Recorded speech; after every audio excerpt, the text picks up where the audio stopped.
right, we're recording. Recording, everybody. Hello, hello. What up, what up? Welcome to Two Black Girls, One Rose. Where together we'll uncover what we can learn about modern dating, love, and relationships from popular television. I'm Natasha. And I'm Justine.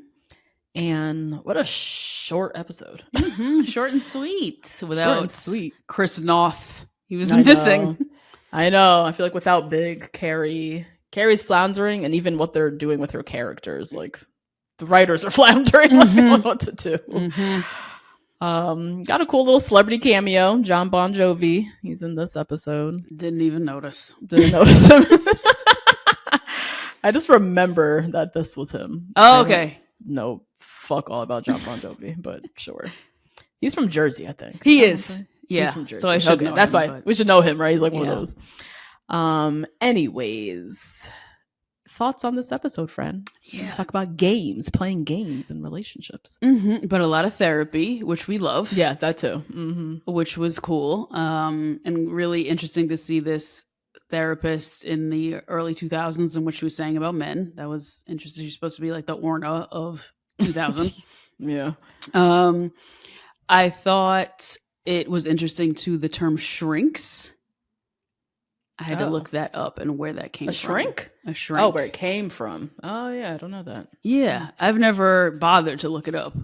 But it comes from the term head shrinkage, which refers to the practice of shrinking the head of a conquered enemy. This is according to nyctherapy.com. Oh. And it was back in the era when mental health treatment was a source of shame. Okay. Right. Oh, interesting. Yeah. Okay. So that gave me a little thought. I was like, oh yeah, shrinks. We never hear that anymore. I haven't heard that term in a while. That's true. Yeah. And this is an episode where it was interesting to see all of Carrie's friends turn against her in the way that she's like antiquated, which I thought was always fun. It's always fun when they all gang up on her and they're like, you ain't shit. Yeah. Shut up, Carrie. Yeah. But otherwise it really wasn't much. Not much in this episode. Yeah. Her question was, do you have to play games to make a relationship work? Interesting question. The fact that Carrie's even asking this question lets us know where she's at. So, yeah. Aww. I know, poor thing. Before we dive into the recap, so you binged Wags to Riches. I can't wait to tell you about this. Please do, because that teaser did not grab me. So I'm curious what actually went down in this episode or this season. And then we're also going to talk Salt Lake City reunion. If you want to hear our juicy pre-show, if you want to hear our thoughts on Roni and Ashley and Tyler. Oh, yes. Both of which were discussed on Two Black Girls Watch, exclusively on Patreon. You could join us every Friday as we watch The Traitors. You can hear this juicy pre-show, all of our thoughts on pop culture, Bravo, celebrity, nonsense. Watch us on video, all that good stuff, all on Patreon. Head to patreon.com/2 Black Girls #1 Rose. You can also try out a 7-day free trial. Shout out to the Rose Garden. Okay, so it's called Games People Play. So Carrie is broken up from Big. He's off in Paris doing him. So she's talking about just like the freedom of not being in a relationship and how you get to spend more time with your friends. Cue a montage of selfish ass Carrie talking everybody's head off, no self-awareness. They just make it look like it's been like weeks of this, just weeks. You know, Carrie, she just not shutting up. She's just talking about Big all day long. Yeah, dog with a bone. But iconic outfit in this montage. One? The straight hair with the vest and the cuff jeans and the sandals. Yes, love it. She's walking down the street looking like a bad bitch in summertime. Love it. I feel like we both need that outfit. Yeah, a little like halter vest. Halter vest. Now that you have those boob. What are those? Yes, the sticky boobs. The sticky boobs. Yeah, I can do anything now. Now you can. The world is your oyster, girl. You can wear a halter, little low back vest, and just be out here. Yes, for the Cowboy Carter tour. Yes, that's what it is. That's what we're gonna wear. That's what we're gonna wear. If you see two bitches looking like Carrie Bradshaw in season 2, episode 13, it's me and Natasha. Don't steal our ideas. Don't steal it. Because that's what we're wearing. That's what we're wearing. Amazing. Anyways, so the ladies finally sit Carrie down and tell her she's been obsessing over him. They're over it. Like, time for you to see a shrink is what they say. Enough. Yeah. All right, who's going to tell her? What? Honey, you're obsessed with talking about Big, and frankly, we can't take it anymore. It's out of our league. What is this, an intervention? Yes, stop her before she obsesses again. Samantha gave one of my all-time favorite lines. We're as fucked up as you are. It's like the blind leading the blind. She says, we're as fucked up as you are. It's the blind leading the blind. Like, shut up. We don't know how to help you. Oh my God, they say that all the time. Talking out of our ass here. We're trying our best, but we don't fucking know. Okay. But yeah, Carrie's like on this whole thing. I don't believe in therapy. It's so self-indulgent. Like, I don't understand someone who writes a column about philosophies. Yeah. Why they wouldn't believe in therapy. That's true. That doesn't make sense. But yeah, Miranda really pushes her. Stanford has 3 therapists. Love that.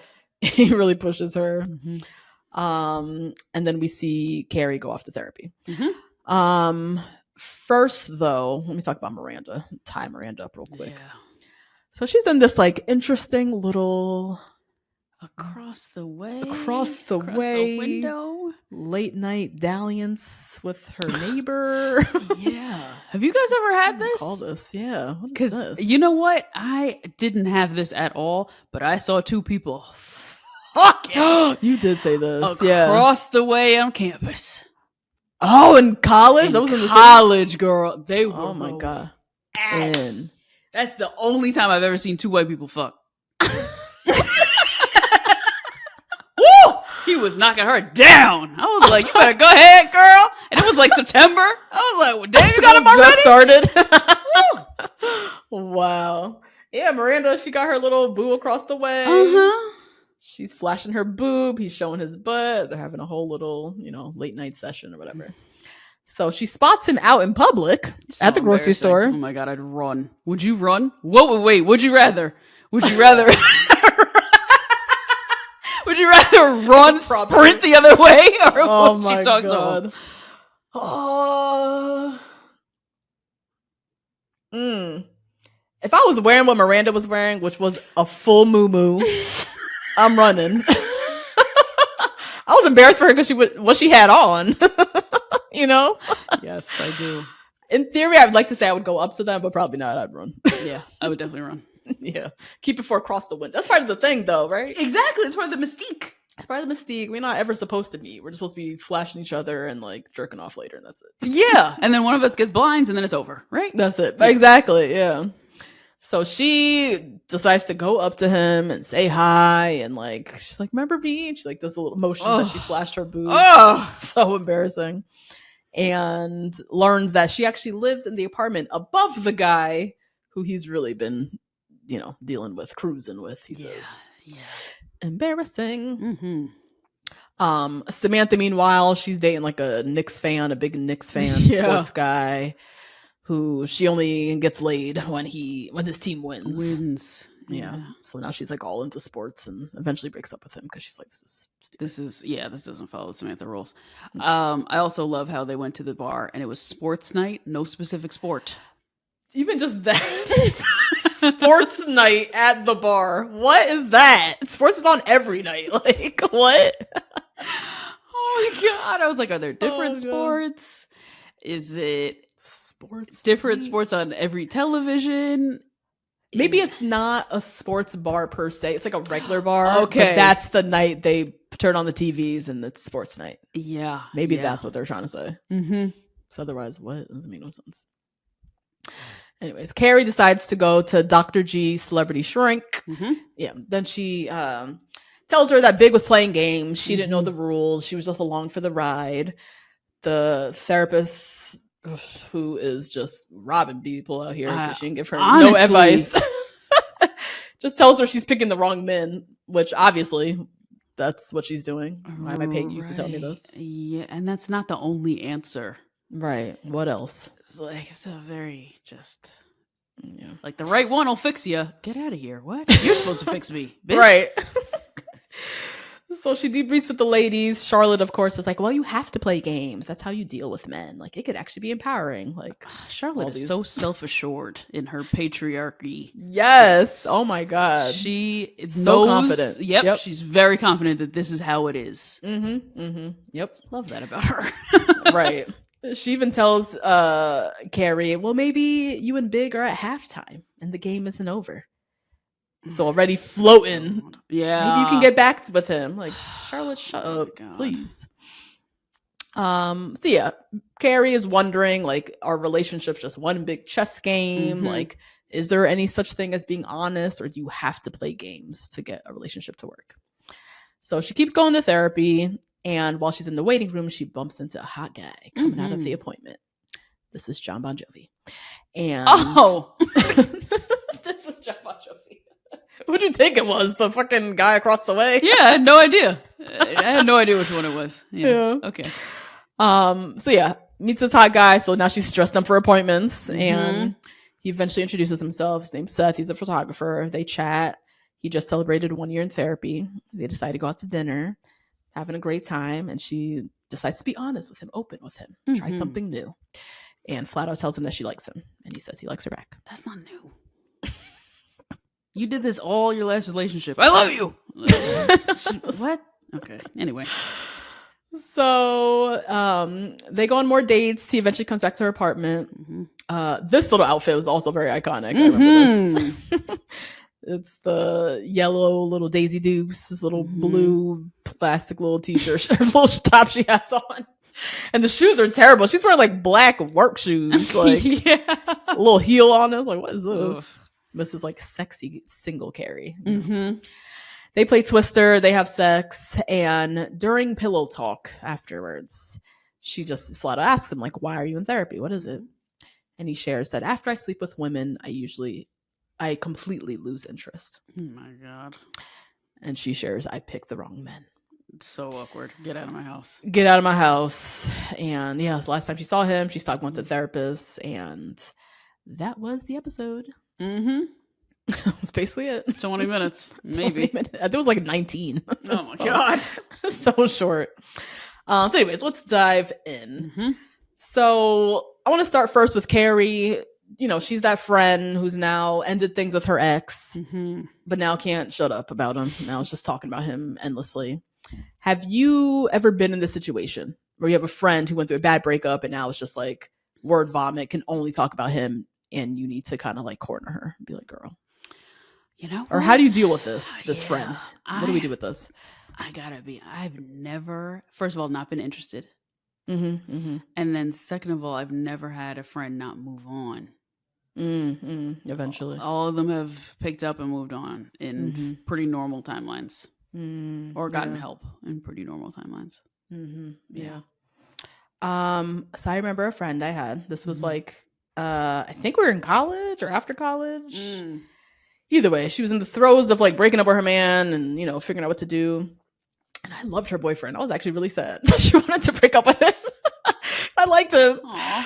But I remember once we were on the phone, I think for like hours, and I was like being that good friend, listening with her and going on and on and on. You know, we were young. I don't have, I don't have the boundaries yet. Blah blah blah. But I remember at one point I like stopped her and I like had him. I like what you call it, like snapped and was like, I can't. We've talked enough about him. You either need to break up with him or stay with him. Like, damn, I can't help you. So figure out what you want to do. Right. And I remember that so explicitly, and it was like caught her off guard. But I was like, I can't do this anymore. I've been on this phone for hours. This was not the first phone call for hours. You know what I mean? Yeah. And so yeah, she broke up with him soon after. But how I was thinking about this, because like you, now in life, I like to be there for my friends. And at some point, they usually get past it. You know, we're grown. She was in, we were in college or whatever. She don't know what the hell's going on. We're young. We're stupid. But yeah, I feel like there's giving space and holding them accountable. But then at some point you're like, okay, we need to take some action. Otherwise, why are we talking about this? You know, we have to move out of the wallowing period, right. You got to give them space to wallow, but eventually there is a barrier. We cannot wallow forever, girl. Figure it out. I had another friend very recently, you know about this. This past year went through a terrible breakup. Really, really bad. Yeah. Betrayal, blindsiding, Yeah, like a yeah. really, really bad breakup. I think the nature of the breakup and the relationship also matters a lot. Absolutely. Blindsiding is crazy. Mm-hmm. You could talk about that for years. Yeah. Like, that's fine. Yeah. I think that's fine. Mm-hmm. And that's how I felt. I was like, she needs the space to parse through and try. Like, even me, I was like trying to help her make sense of it because the whole thing was blindsiding to all of us learning that this was happening. And so it was very much like, as much space you need, girl, we're here. Like, this is a type of breakup that you cannot rush along because there's a betrayal aspect of it. With Carrie, he didn't like, I mean, I guess in some ways he betrayed her. Yeah, definitely. With going off to Paris and being like, fuck you, bitch. Yeah, yeah. So I guess there's that. I think Carrie does deserve space to talk about it. She wasn't talking about the breakup though. She was talking about how great she was. How great she was. Yeah. It was different. That's true. But yeah, I think, sometimes you need therapy for sure. But I think sometimes therapy even feels so short. It feels transactional. Like, you know, sometimes you can journal about it, whatever. But sometimes you do just need your friends to like cry with. And, you know. Yeah. And you know what? Therapy has productivity to it. Therapy, you have to have homework. Somebody is holding you very accountable. If you're not ready for that, like Carrie was not ready for that. Yeah. Yeah. So sometimes you just have to like vent to someone. Yeah. I was thinking about that too. Like, what's the line of when it's time to see a therapist versus when you can just keep talking to your friends about it? Oh my God. As soon as you have to be held accountable for action to move on, that's when you need some professional help, I think. And you can't do that on your own, which a lot of people can. But sometimes, when you're at a point where you need some accountability, I think too. Yeah.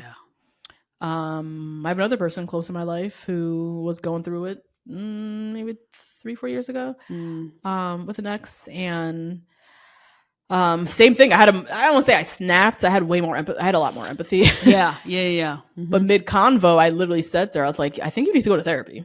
I was like, this, where we're at now is like above what I can help you with. Yeah, I love you to death, but I feel like this is out of my depth. Like, there's deeper things beyond just your breakup that's going on here that you need to go talk to somebody to uncover and then also be held accountable. And I don't think I can do that. Yeah. For you. And she's out for therapy that next week. Oh, kicked off a whole journey, a whole self-love journey, and uncovering past shit and healing. And she thanks me a lot for the tough love I gave her that day. That really moved her to make that action. But I think here with the friends, I think they're just annoyed with Carrie, so they're like, go talk to that therapist. But I do think at points, there are points where, as you said, like, you need accountability for action, and your friends can only do but so much. At some point, you need to go talk to someone professional. Yeah, and your friends, because they only really know one side of the story, and because they're not trained, they will judge you for your actions based on their own life experience, based on et cetera, whatever it is. There is some point where a friend is going to be like, why are you doing this? I would never, which is judgment. And a therapist is legally not allowed to say that to you. So they are there to help you move past wounds that are probably from way, way back. Things that you probably wouldn't tell a friend because it crosses boundaries on relationships. And when you're in a therapist chair, there is no crossing boundaries of relationships. You could tell that lady anything. Yeah. So that's also where you might need even more freedom to tell more. And that's when you need a third party who is neutral, and you need a therapist. True. Because also therapist is upholding like a code of ethics. Yep. Where your friends, they might say some fuck shit because they don't know no better. Like, they're holding you to, a certain standard. They're your friend. They love you. They're coming from their own place of, trauma or their own shit that comes into the conversation while they're giving counsel. Whereas a therapist is just there to like help. And their job, not because they're being paid, but because they're literally upholding a code of ethics to help. Yes. Yeah. Your friends may become defensive How dare this person do that to my friend? It may become a bigger Right. deal than it actually is. Yeah. But yeah, definitely. Yeah, it's a fine line for sure. Okay, let's talk about this playing games in relationships. Carrie said Big was playing games and she didn't know the rules. Is that a fair assessment? No. As to what was happening? Nope. She absolutely knew the rules and was stuck in the game. Yeah. I wouldn't say she was in a game. I would say she was on a ride. Yeah, I think she said that too at one point. She was along for the ride. Yeah. She said more like a ride for the ride, but she was on King Dakar. Like she was like strapped into a. You know what I mean? Like she was the craziest ride in the world. In the world on Six Flags, right? Not along for a road trip. Right. Like this is a different kind of ride that she was on. And so I don't even think it's a fair assessment to say game. Yeah. That he was playing, because that assumes that like she was even voluntarily playing, which I don't think she was. Yeah, I don't think it's a game either, but if we're thinking about it in the context of what she's saying, he was playing a game, I didn't know the rules, like I don't think that's fair, and I'm never team Big, but I think Big was pretty clear on the rules. I think he was very honest, kind of openly, like we've known for a while he doesn't want to get married. He works a lot, like work comes first. He didn't want to introduce you to his mama. He told you, and he told you why. He didn't want to meet your friends. You had to drag him to meet your friends. Like he gave the messages. He was telling you the rules. All along the way, but you wanted to be stuck in the game. You wanted to keep playing. So I don't think it's fully fair when she says I didn't know the rules. That's releasing all accountability. And making him out to be the big bad guy, which he is a big bad guy, but you also played a role, you know? And part of her role was ignoring the rules. Playing her own game or whatever. What game would you say Carrie was playing? If they were playing a game, what's the game that she's playing? What is she doing with Big? Anxious Attachment? Is that the name of the game? Yeah. Okay. What's in there?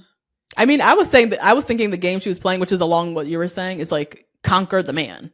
Conquer Big. Right. Yeah. Okay. That's the game that she's like losing miserably at, clearly. Also because you can't conquer nobody who doesn't want to be conquered. Exactly. Yeah. So Big is not, he makes it very clear, and you kind of know this about him. He's not this like hopeless romantic, like he's not looking. He is.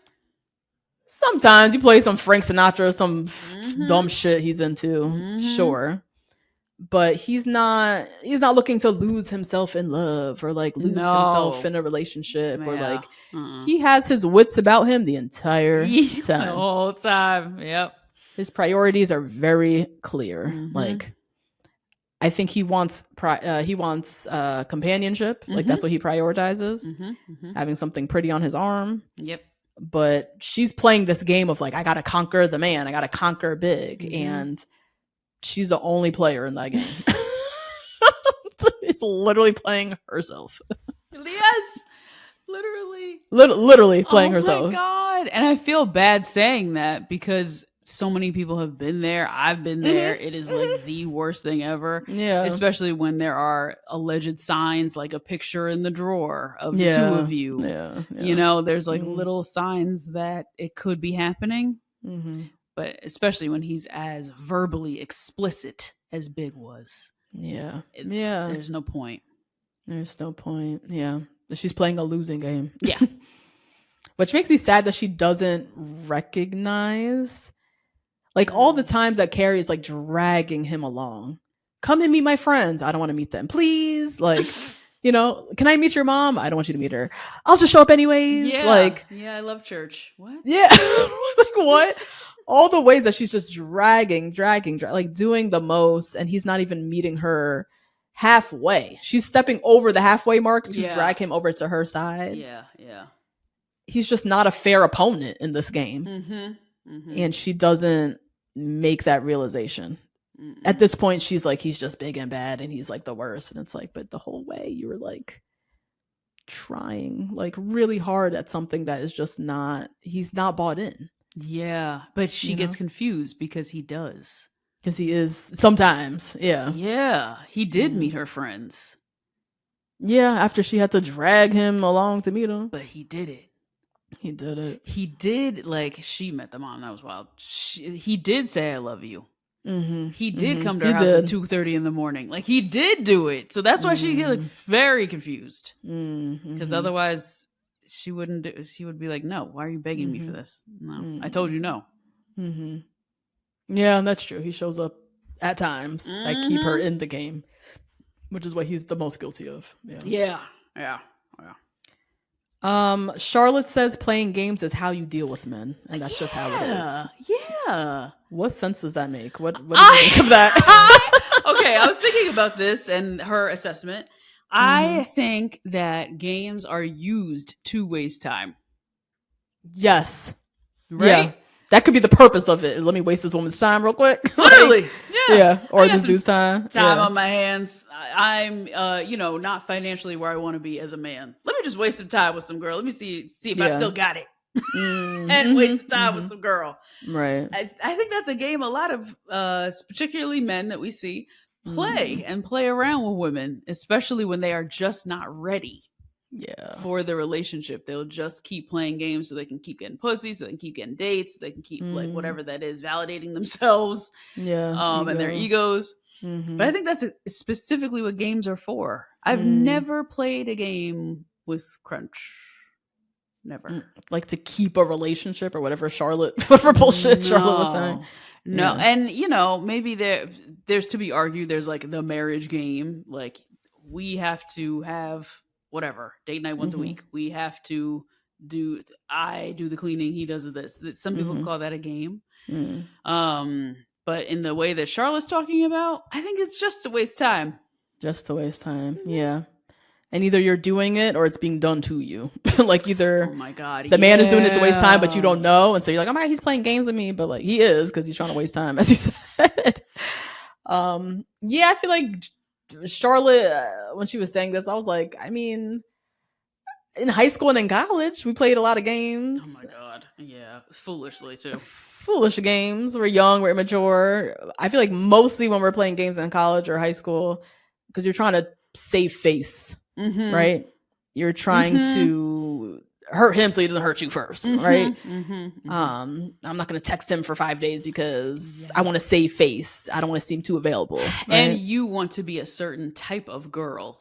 If you're into those games, you probably want to be cool. Yeah. Right? Yeah.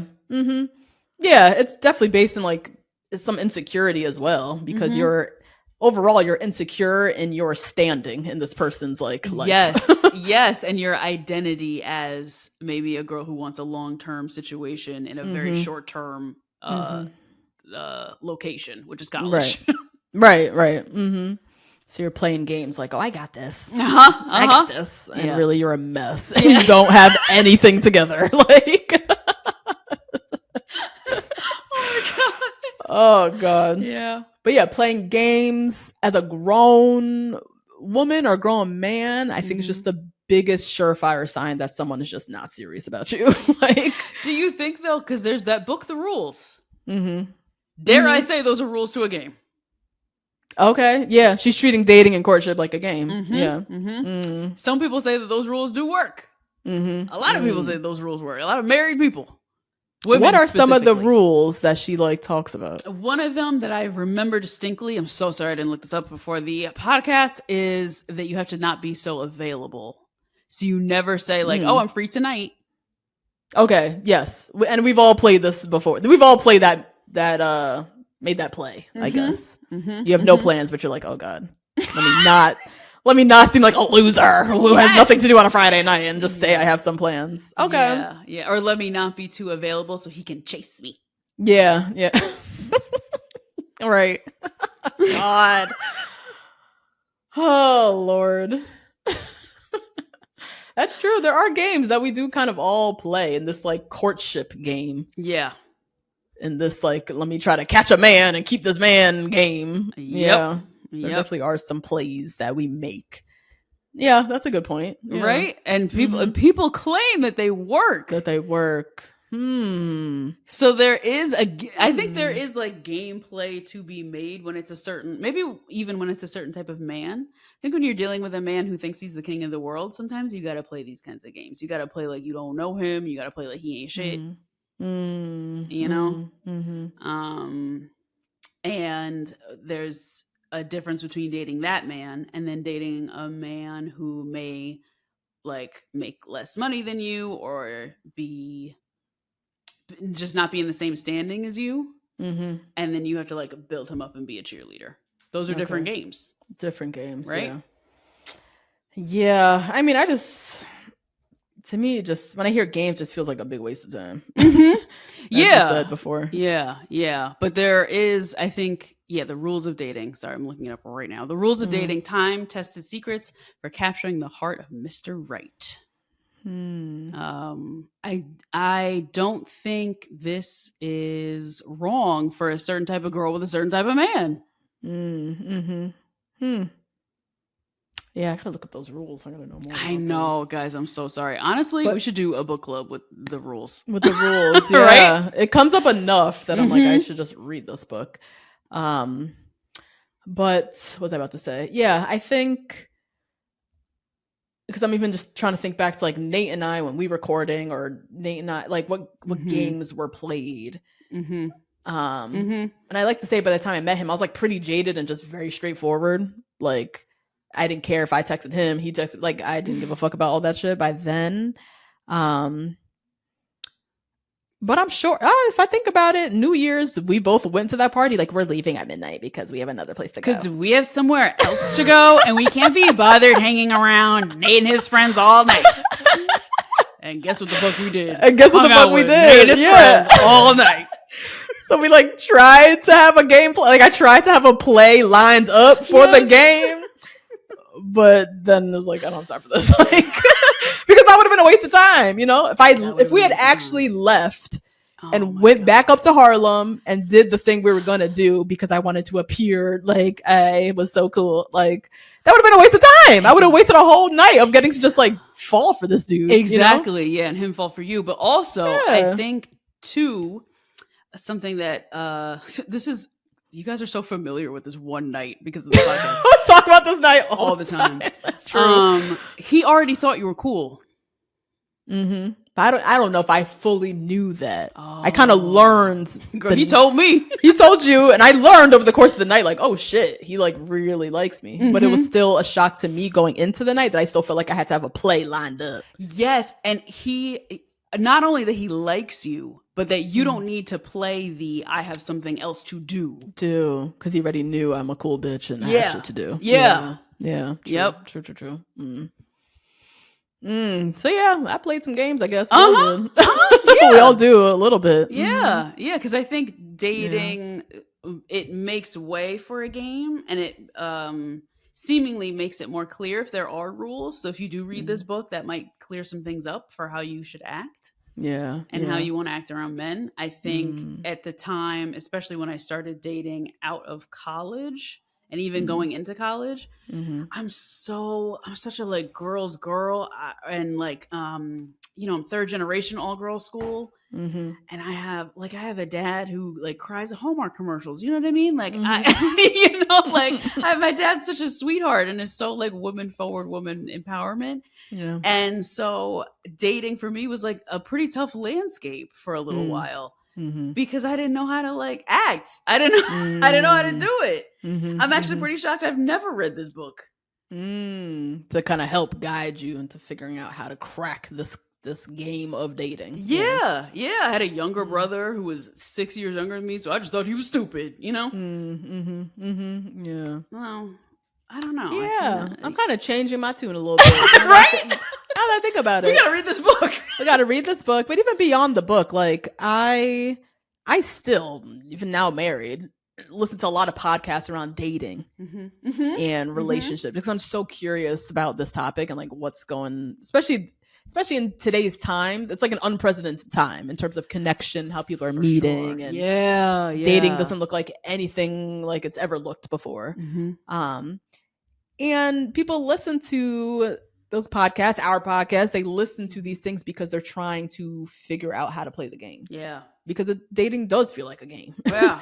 Yeah. It does. Not because you want to play games with people, but because the whole thing is like so difficult to navigate in these unprecedented times with these unprecedented women who are owning shit and buying shit and got their own shit, you know? Yeah. These unprecedented men who don't know what the fuck to do with us. And so, yeah, we are kind of reading books, playing games, learning things, writing books, you know, about how to do it. Because it does sometimes, feel like a big game that I don't know what game to play or what play to make now. What play to make. Yeah. Yeah, it's an unprecedented time, like, as you said, in terms of the sexes and what we're doing. Yes. When it comes to heteronormative relationships. Totally. How being a woman is being a woman, how being a man is being a man. We're like all toying with that. And it's changing and morphing every second of the day. So much to where there's government power trying to force it back into its place. Yeah. That's how far women have gotten. You know, where there's like federal Supreme Court legislation trying to bring us back, which I think is really amazing. But there's also, I think, about Queen Orna and the crew.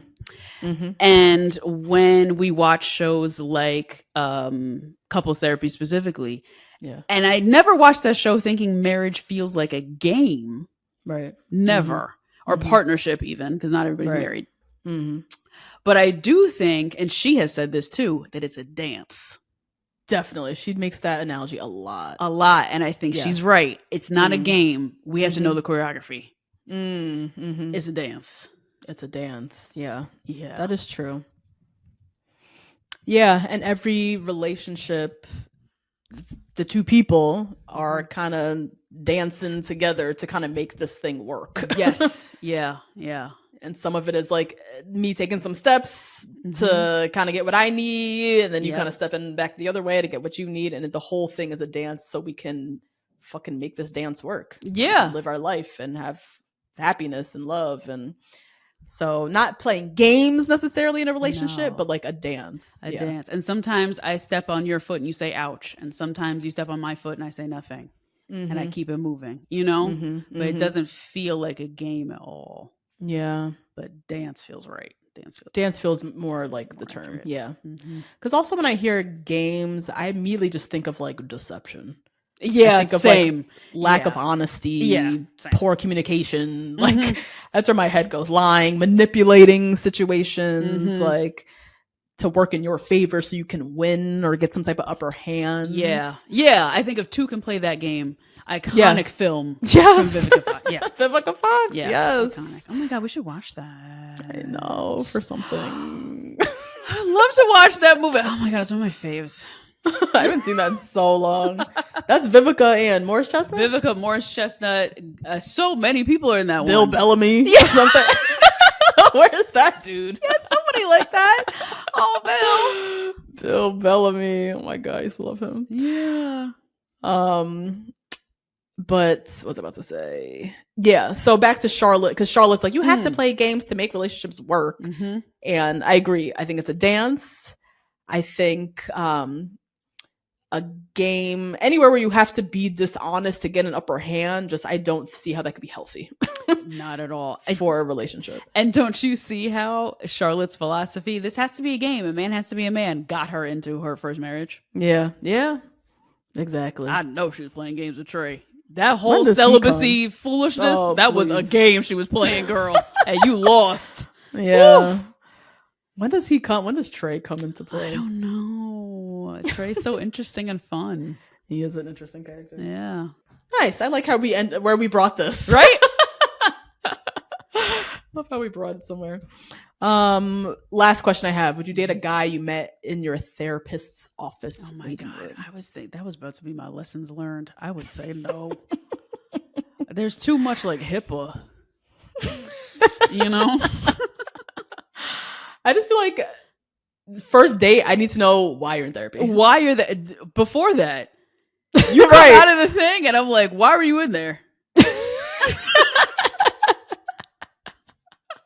You know, I need to know. I'm not. Carrie slept with him and then asked. I'm not doing all that. So stupid. And you can say general. You can say childhood trauma. You know, I don't have to know exactly why. But what brought you to therapy? Yeah. What exactly am I dealing with? You know, I need to know. What did we learn, Justine? Oh my God, this episode. Don't fuck the guy at the therapist's office, and don't go up to your window lover. Oh my God, Miranda, weirdo. Yeah. Jeez. Don't listen to Charlotte. You don't need to play games to make a relationship work or whatever the fuck she said. Damn. But yes, relationships take a lot of compromise and kind of negotiating, and it's more of a dance. Look at it more as a dance, as Orna says, than a game, as these ladies are saying. Sound off in the comments, guys. Let us know what you think of this episode and playing games and relationships. Have you played games to catch your man? We all have played games. Stop. And if you have played games to get your man and you married, let us know what that was like. Let us know. Share the knowledge. I would love to know. Did you have fun? Because you probably did. That's why you married him. All right. Rate, review, subscribe. Find us on all the things. Tomorrow, Traders, episode 6. Oh my God, so much. Oh my God. And we'll be talking Roni. Join us on the Roast Stems tier. See you guys later. Bye. Bye.